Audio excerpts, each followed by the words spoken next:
Nag-iinit yung cellphone ko. Hindi niya kaya yung sobrang tagal ng pagla-live. Ano niya, ang ganda. Ang ganda ko doon.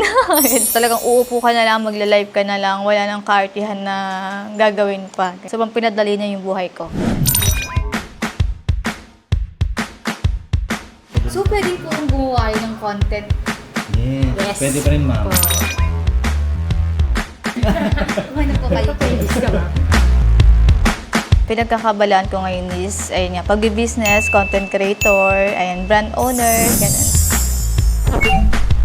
Yun, nilalive ko siya everyday. Nag-iinit yung cellphone ko. Hindi niya kaya yung sobrang tagal ng pagla-live. Nakaka-drain siya ng battery. Big help talaga na meron ng ganito. Saka pa distributor ko, sa supplier ko. Ayan, nag-my day siya, nakita ko, sabi ko ganun, ago, bibili talaga ako na to. Ano niya, ang ganda. Ang ganda ko doon. Talagang uupo ka na lang, magla-live ka na lang, wala nang kaartihan na gagawin pa. Sobrang pinadali niya yung buhay ko.